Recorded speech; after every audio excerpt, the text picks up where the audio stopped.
Sejam bem-vindos às conversas InnoFlow.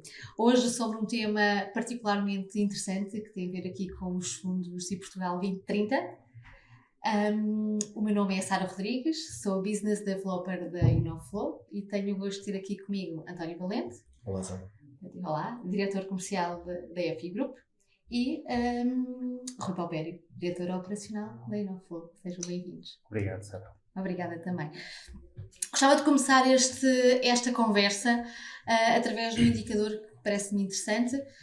Segundo o Eurostar, até 2020, apenas 3 em cada 5 empresas PMEs tinham atingido o nível básico de transformação digital. António, começamos por si. Trata-me por tu, por favor. Ok. Combinado. António, já passaram entretanto alguns anos, tivemos aqui uma pandemia entretanto. Aproveito para lhe perguntar se desde a pandemia sentiu um aumento da procura de candidaturas para o investimento na transformação digital junto às nossas empresas. Sim, ou seja, a transição digital, neste momento, talvez motivada um pouco por a fase da pandemia, é efetivamente uma preocupação muito grande no âmbito daquilo que é a operação das empresas e os critérios de elegibilidade, incluso no âmbito daquilo que são as candidaturas do PRR. Para quem nos está a ouvir, o PRR tem 3 grandes áreas temáticas. São elas a resiliência, a transição climática e a transição digital. No âmbito da transição digital, isto com dados relativos a 8/3, eu tive a oportunidade de avaliar o último report que foi disponibilizado pelo Recuperar Portugal. Temos uma dotação orçamental dentro desse mesmo envelope de 2,4 mil milhões de euros e já foram aprovadas no âmbito das candidaturas. Recordo que o pacote dentro do PRR tem de ser executado até ao final de 2023. Quando digo executado, digo contratualizado. Está melhor dito contratualizado, sendo que a execução depois pode ir até 2026. Mas estava a dizer que o aprovado consiste em 1,9 mil milhões de euros, o que consubstancia 80% daquilo que é a dotação dos 2,4. E os pagamentos já foram realizados 507 milhões de euros, portanto 21%. Isto efetivamente é uma boa notícia, digamos assim. Um bom indicador. É um bom indicador, são 21%. Muito mais será executado no decorrer de 2023 e no decorrer de 2024 e incluso 2025. Mas para responder à sua questão, efetivamente é bastante importante e está no top of mind no âmbito daquilo que são as preocupações dos nossos decisores, e eu acredito que muito se deve ao momento que vivemos no âmbito da pandemia. Sem dúvida. Até porque, de facto, e aliado agora, de facto, todas estas oportunidades que estão a surgir, estamos perante uma mudança de um paradigma que está a acontecer junto às nossas empresas, não é? Diz-se até que a transformação digital é uma questão de sobrevivência. Rui, agora, para ti, estamos aqui num fórum, para ti, como vivem as organizações com uma mudança que de alguma forma que surgiu sem qualquer pré-aviso? Referimos naturalmente ao efeito da pandemia, não é? Ao efeito da pandemia. Eu se calhar começaria por referir, isto até é da sabedoria popular, que há males que vêm para o bem, não é? E eu acredito que nesta componente específico, e muito embora é subejamente conhecido os impactos negativos que a pandemia tiveram nas nossas vidas, em termos de saúde das pessoas, sociais também, mas o que é facto é que, por outro lado, tivemos aqui quase que um efeito propulsor para a adoção à força, não é? À força de novas tecnologias, nomeadamente nas empresas, não é? Que é o tema que nos importa. Sem dúvida, porque tanto que já existia, na verdade, mas que foi um impulso, não é? Foi um impulso, ou seja, nós estamos num momento de grande e de rapidez, uma rapidez muito grande em termos de modificações, portanto, tudo à nossa volta tem evoluído, a sociedade está a mudar a uma velocidade muito grande. Tendencialmente as empresas retraem um pouquinho aquilo que têm que ser as decisões para evoluírem, mas a pandemia, por aquilo que sabemos, desde logo a adoção que teve que ser em termos de emergência de utilização de algumas ferramentas, estou-me a lembrar, por exemplo, aquilo que se tornou muito comum as reuniões por Teams ou por Zoom, não é? Quer dizer, que era algo que era quase como uma solução de recurso, passou a estar nas nossas vidas e, portanto, este foi, dentro dos aspectos naturalmente muito negativos que uma pandemia traz, este foi um aspecto muito positivo, não é?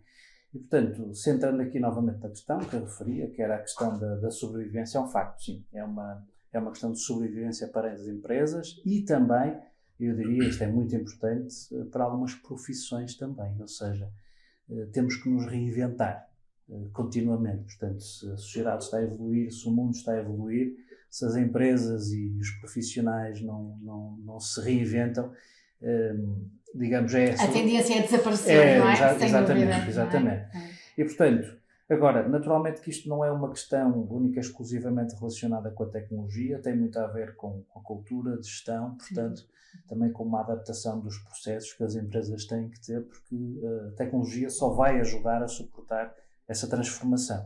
Mas, digamos, em primeiro lugar, temos que trabalhar em termos da mentalidade, das nossas estratégias e de processos que suportam o desenvolvimento da organização. E, portanto, assumirmos efetivamente que o mundo está a evoluir e que nós também temos que evoluir, temos que aprender. E por aí é o caminho, até porque não podemos deixar nem permitir em momento algum junto das nossas PMEs que haja qualquer recuo, não é? Que tantos passos foram dados, por impulso ou sem impulso, mais força ou menos força, mas esses passos de facto foram dados e, portanto, não podemos de todo permitir agora que haja esse recuo. Agora é ganhar esta aceleração que ocorreu e para dar continuidade. E não perdermos o comboio. Sem dúvida, sem dúvida. Muito bem. António, o investimento, principalmente em alturas de abrandamento económico, é de facto, à primeira vista, um tema muito sensível e complicado junto às nossas organizações. Como é que o Portugal 2030 pode ajudar as empresas nesta fase? O Portugal 2030, como todos os programas comunitários, são instrumentos essenciais naquilo que é a convergência económica dos vários Estados-membros e, sobretudo, em Estados que têm diversas assimetrias económicas, sociais e, ainda mais relevante, na periferia da União Europeia. E, nesse sentido, são instrumentos poderosíssimos e muito importantes no âmbito, uma vez mais digo, no desenvolvimento económico e social desses mesmos países.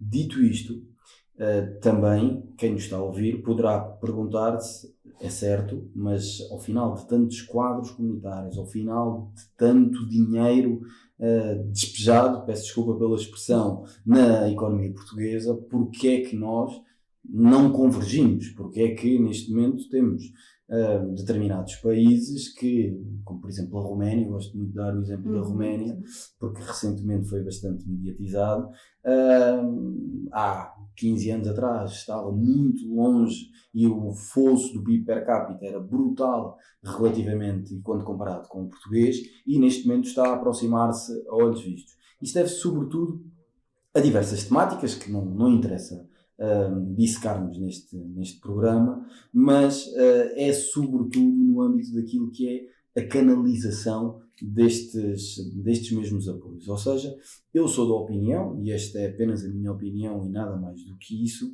que estes mesmos montantes têm de ser direcionados para as empresas, em primeiro lugar, porque são as empresas que criam riqueza. Em segundo lugar, para as empresas que têm, e há pouco o Rui falou de um tema muito importante, que têm bons projetos, que têm ambição e que têm naturalmente uma vontade de se posicionar de uma forma correta. Ou seja, todos nós, e não vou apontar dedos, sabemos de determinada empresa que ou se aproveitou ou que não utilizou os fundos da melhor forma.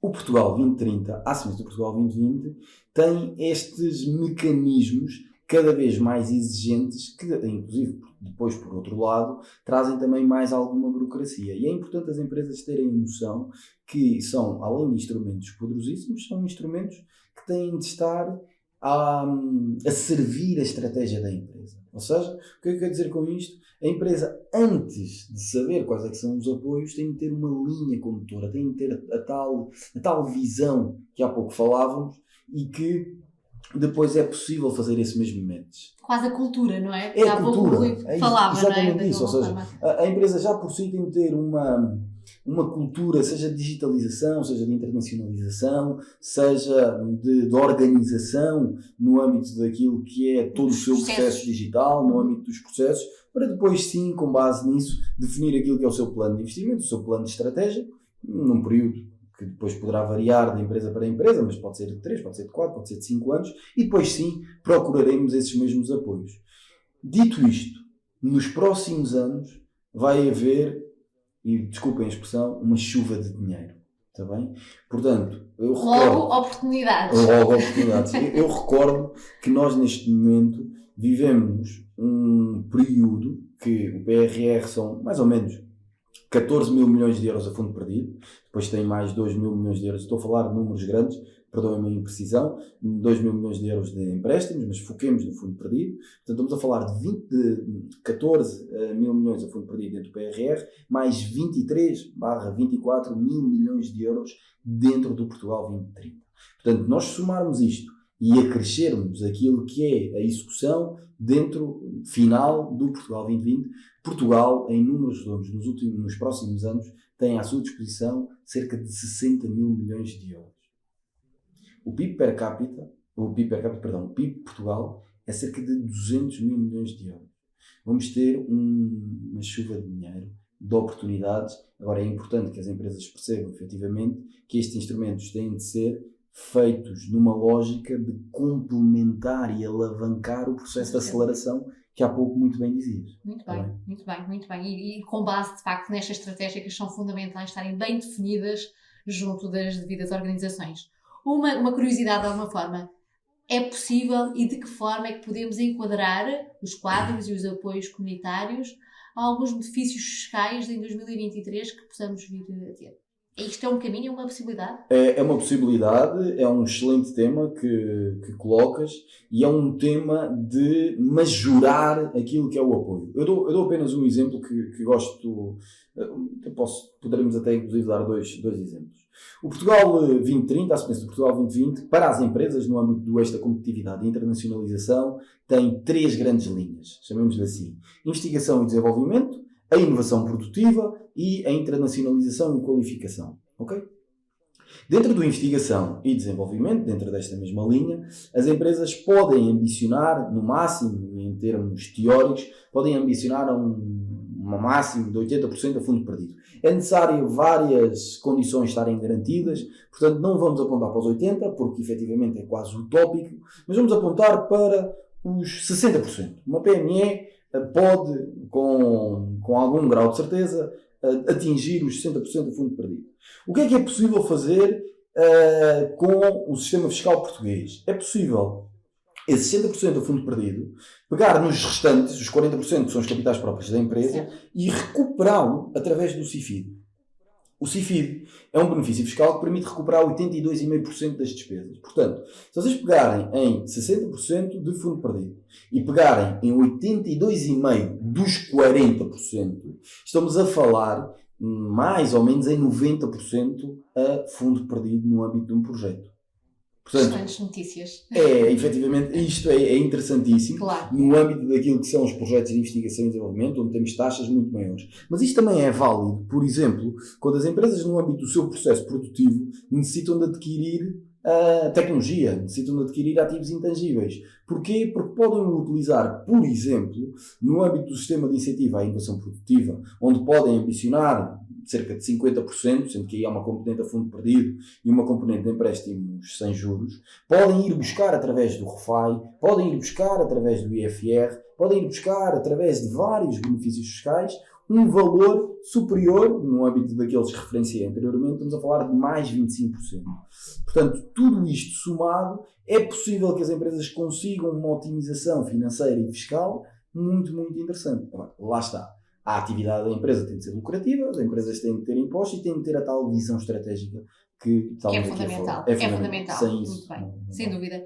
E de alguma forma terem, de facto, depois também um apoio neste caminho, não é? Que acredito que há todo um caminho depois a percorrer e o apoio devido para o fazer, Sim. com certeza. Rui, a inovação das empresas, sem dúvida que potencia o seu crescimento, não é? Temos vários indicadores que nos transmitem isso mesmo. Mas em que medida é que a tecnologia apoia a inovação às empresas? Ou seja, eu se calhar começaria por referir que, além de apoiar o crescimento, acho que reduz drasticamente a possibilidade de desaparecimento de algumas empresas. Isto possa parecer um pouco fatalista, mas é a realidade. E, portanto, temos um conjunto de casos subejamente conhecidos a nível nacional e até muitos internacional em que isto aconteceu. Portanto, em que cada vez mais a tecnologia e a inovação está presente no nosso dia-a-dia. Portanto, como falámos há pouco, nas empresas não é exceção, e é assim que tem que ser.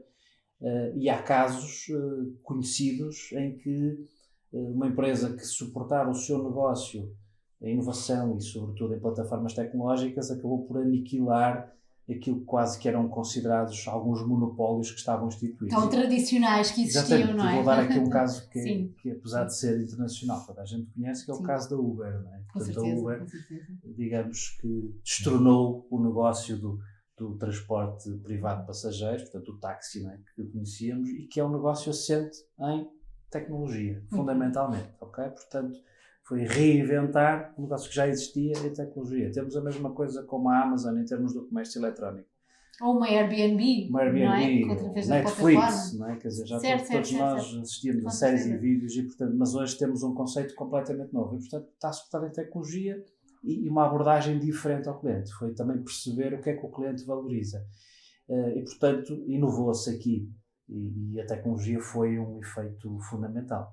Mas também podíamos falar, e ainda até no contexto que há pouco referíamos no início da nossa conversa, o efeito da pandemia, em que vimos pequenos negócios portugueses, aquele negócio de bairro, tipicamente, aquela loja que tinha uma montra de rua, uma montra para o bairro, e que de um momento para o outro viu-se obrigado a reinventar-se e a abrir uma montra para o mundo. E hoje provavelmente já não volta atrás. Percebeu que o futuro seria por aí. O produto é o mesmo, estão a vender o mesmo produto, precisamente, mas com um modelo de negócio e um modelo de distribuição completamente diferente. E não é de estranhar, por isso que, por exemplo, algumas empresas, eu não me recordo agora o nome, mas é quase que uma startup chinesa na área do têxtil, que começou há poucos anos atrás a trabalhar, e hoje, em termos de crescimento, já consegue ser maior, em termos de valorização, maior do que, por exemplo, uma Zara e uma H&M juntas. As grandes empresas, e, portanto, estamos a ver que isto foi um negócio assente em plataformas de e-commerce, ok? E alguma inovação em termos de processo. Portanto, o poder que a tecnologia tem, não é?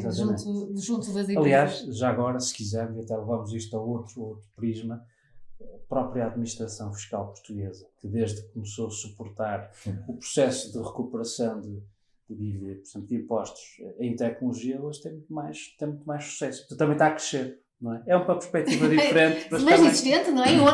E como de alguma forma considerar a tecnologia em tantas áreas, precisamente. Não é? Sem dúvida. Podemos falar, de facto, da mercearia local, passando pelo grande retalho e até a administração pública. Precisamente. É um facto. Portanto, é transversal às entidades e aos vários setores do nosso mercado. Um tema que surge sempre, não é? De alguma forma, é: António, quais as principais dúvidas que vos chegam sobre as candidaturas e a transformação digital das nossas empresas?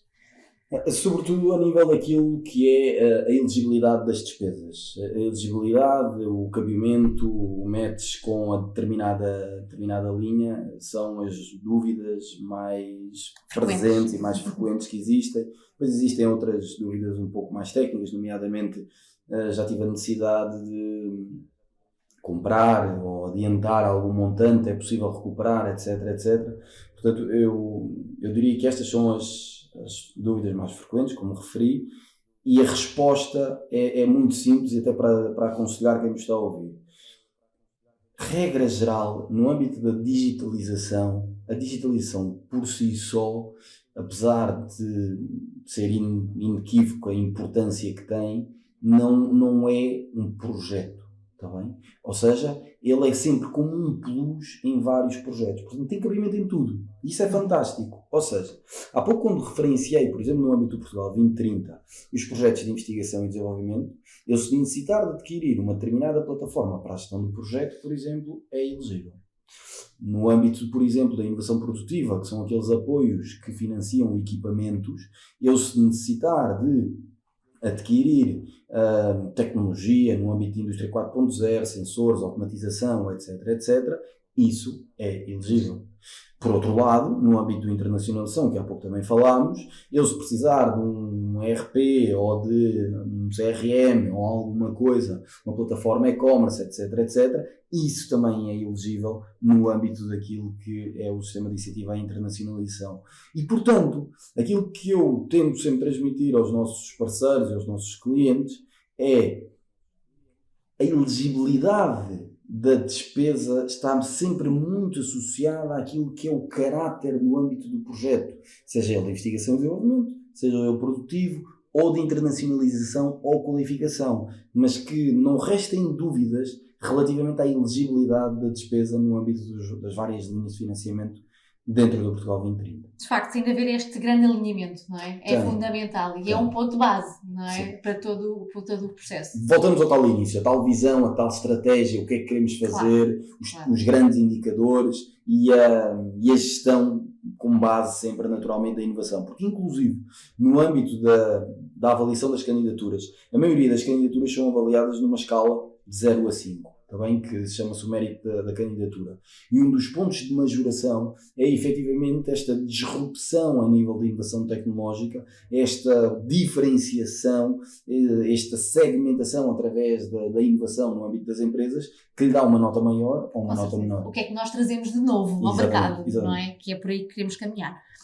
Rui, na tua perspectiva de gestor, como é que se pode explicar os ganhos das empresas ao investirem na transformação digital, sendo que, de facto, é visível a médio e longo prazo? Bom, se calhar eu começaria por justificar não concordando com essa afirmação. Okay? Portanto, não concordo de todo que os benefícios que sejam só no médio e longo prazo. Okay? Aliás, eu diria que se calhar temos que ver na perspectiva inversa. Começar, o não fazermos pode ter uma fatura muito elevada no curto prazo. Muito curto prazo. É aquilo que estávamos a falar há pouco, do desaparecimento das empresas, não é?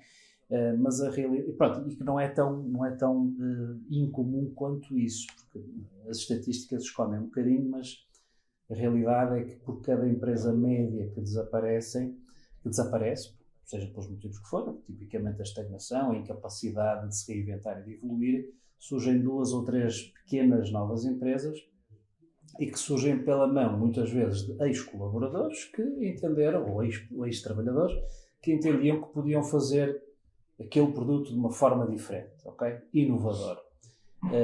E, portanto, o produto existe, quer dizer, há qualidade, não é? E, portanto, vamos projetá-lo de uma forma diferente. O facto de ser uma empresa nova tem um conjunto de vantagens, mas a realidade é que conseguem fazer e vingar, e, portanto, esta é a lei que impera no mercado, tipicamente. Por outro lado, isso entrando novamente na questão da perspectiva do custo-benefício, né, do investimento e do retorno, pessoalmente acredito que com um plano bem definido, temos que saber ter o porquê, qual é o nosso objetivo, não é? Porquê é que estamos a fazer este investimento? E uma estratégia bem definida, faseada naturalmente. Eu diria que tipicamente aquilo que acontece, e temos observado isso também nas empresas com que colaboramos e que gerimos também, é que os investimentos acabam por pagar a si próprios. Ou seja, os investimentos de curto prazo alavancam, ou o retorno dos investimentos do curto prazo acabam por alavancar novos investimentos futuros. Bom, e diria que no limite, caso isto não seja suficiente, podemos contar com esta chuva de dinheiro que o António falou. Quer dizer, apoios. Que sempre existiu, agora está a maior propensão, portanto há mais disponibilidade para ajudar as empresas em termos destes investimentos públicos, mas claramente que nestas áreas da transformação digital, portanto da inovação pelo digital, os benefícios acabam por aparecer num momento muito mais imediato, desde que faça sentido. Okay? Temos que ter esse objetivo daquilo que queremos fazer, porque é que estamos a fazer, ter uma estratégia bem definida, ter obviamente o financiamento, seja com capitais próprios, seja com financiamento público, ok? Tem que ser estruturado e as coisas acabam por acontecer naturalmente, e no curto prazo vermos o retorno que nos permita depois manter a confiança e injetar em projetos futuros. E de alguma forma, de facto, inverter esta visão, o que é que eu estou a investir, quando é que eu vou ganhar, do que se eu não investir, o que é que eu vou perder, certo. Não é? Fazer Isso esta alteração de mentalidade, não é? É fundamental. Não é opção não investir. Não é opção não investir. E o investimento pode não ser um investimento financeiro, muitas vezes. Pode ser até um investimento de tempo em mudar a mentalidade, mudar a forma de trabalhar. Muito bem, processual até. Isso. Aqui já caminhando aqui para o término aqui da nossa conversa, mas sem antes de António deixar-lhe aqui um desafio, que se puder dar aqui 3 conselhos-chave nas candidaturas ao Portugal 2030, quais seriam? Bem, eu acho que é resumir tudo aquilo que tivemos a falar antes. Portanto, o primeiro grande conselho é efetivamente pensar a empresa como um todo e onde é que queremos estar daqui a X tempo. Ou seja, para onde é que queremos caminhar, seja no âmbito da internacionalização, seja no âmbito da automatização, seja no âmbito da concepção de um novo produto, o que é que queremos fazer. Ou seja, tem de existir a tal visão clara.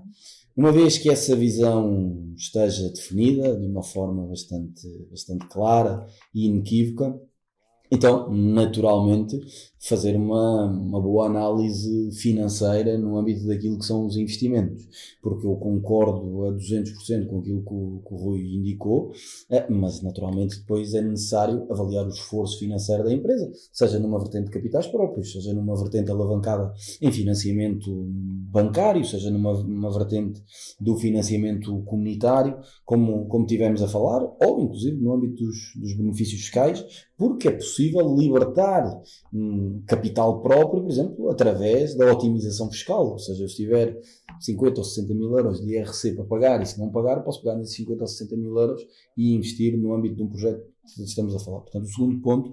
Enquadrar, não é? Enquadrar. Eu diria que o segundo ponto é realizar essa mesma análise financeira, fazer claramente aquilo que é a gestão do cash flow associado. O terceiro é pensar sempre que estamos a falar de projetos que têm, e eu estaria a escamotear a verdade, têm um nível de burocracia associado, está bem? Ou seja, estamos a falar, é importante eu dizer isso e desmistificar, porque não vale a pena pintar o céu cor-de-rosa quando depois ele não existe. Vamos lá ver. Estamos a falar de dinheiro efetivamente a fundo perdido. Em alguns casos, na casa dos milhões. Por exemplo, projetos de investigação e desenvolvimento podem atingir facilmente 1 milhão de euros a fundo perdido. Portanto, dão 1 milhão de euros. É natural que associado a dar este 1 milhão de euros exista algum nível de controlo e, naturalmente, algum nível de burocracia associado. Mas também não é nada do outro mundo. Com certeza, ainda bem que existe, para a proteção de todos nós. Ainda bem que existe, porque no final de contas são os nossos impostos que lá estão.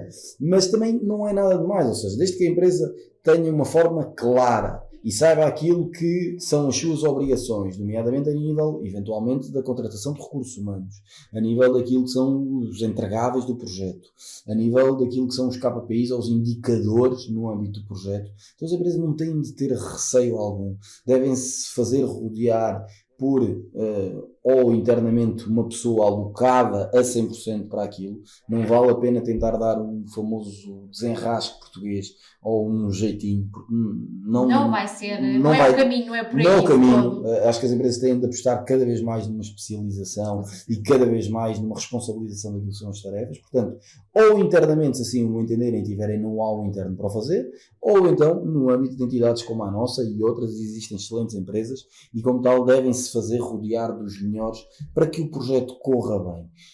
Para terminar, os projetos, regra geral, são projetos que têm duração de 2 anos e no final existe sempre esta auditoria final e este match, esta verificação dos indicadores presentes em candidatura. Portanto, a empresa, como diz que vai crescer 60%, é bom que cresça 60%.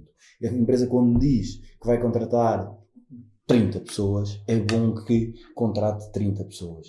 Porque senão, aquilo que está a fazer está efetivamente a conseguir um determinado montante a fundo perdido, mas depois no final vai ter de devolver tudo e vai ter graves problemas. Eu não aconselho a ninguém isto, porque é um pesadelo. Tá bem? Portanto, isto é um excelente... O não cumprimento com os critérios que a própria empresa assumiu, não é? São excelentes instrumentos utilizados de uma forma consciente e de uma forma alinhada com a visão estratégica, permite acelerar em muito a empresa, consegue-se ter crescimentos superiores, crescimentos na casa dos 2 dígitos, é efetivamente brutal aquilo que se consegue no sentido positivo, mas tem de existir uma responsabilização da equipa de gestão. Muito bem. Portanto, analisar, enquadrar e profissionalizar, de facto, este processo, nomeadamente aqui com o apoio que nós temos aqui da FIG. Muito bem. Rui, também aqui um desafio para ti, já agora. Quais as 3 ideias-chave que uma empresa deve ter em mente num processo de transformação digital? Embora numa perspectiva diferente, completamente alinhado com isto que o António disse, não é? Eu diria que, em primeiro lugar, é muito importante a empresa definir os objetivos concretos e uma estratégia clara para os atingir, ou seja, qual é o nosso propósito enquanto organização e como é que vamos lá chegar. Portanto, muito alinhado com aquela, digamos, priorização que o António referiu quando estava a falar sobre o assunto. E naturalmente, de que forma é que a transformação digital, a tecnologia, nos podem suportar esta estratégia. Este é o aspecto aqui determinante. Em segundo lugar, porque não se trata só de tecnologia, embora é um aspecto que já percebemos que é determinante, mas algo que é absolutamente imprescindível e que tem a ver com aquilo que referimos, com os processos, ou seja, a inovação também no processo, e com a massa cinzenta, ou seja, com as pessoas, o talento que temos, não é? Portanto, fala-se hoje muito da inteligência artificial, portanto, essa está mais no prisma da tecnologia, mas temos que contar naturalmente com as pessoas, com a inteligência humana, claro. E que é até muito mais importante, porque essa depois permite pôr a inteligência artificial a trabalhar. Em último lugar, ou em terceiro, não é? Três fatores. Naturalmente, porque a tecnologia sozinha não faz nada, portanto, muito importante, e mais uma vez alinhado com o que o António disse, é termos os parceiros certos para operacionalizar estas mudanças, seja ao nível da consultoria de processos, seja ao nível da implementação de novas tecnologias, e, portanto, é fundamental termos os parceiros certos. Basicamente é isto. Obviamente, sem esquecer aquilo que referi há pouco, é ter o financiamento correto e bem escalonado para que o projeto depois não fique, passa a expressão, pendurado, porque faltou o principal. Certo, e nem que tenhamos depois aquelas condições no final que não nada desejáveis, que podem de facto acontecer, e é uma realidade, e portanto que temos de facto a cautelar. Tecnologias, pessoas e uma vez mais profissionais, os parceiros. Muito bem. Estamos mesmo aqui na reta final aqui da nossa conversa, não antes sem agradecer António e Rui. Muito obrigada pela vossa disponibilidade e pela informação que nos passaram, que considero de facto muito útil. Espero que tenha sido também muito interessante para quem nos ouve. Reforço apenas que podem aceder e ouvir esta conversa e anteriores através dos nossos canais digitais, seja através de streaming, de Spotify, ou seja através dos nossos canais de YouTube ou inoveflow.pt. Obrigada e contamos convosco no meu próximo episódio Conversas à Inoveflow. Obrigado.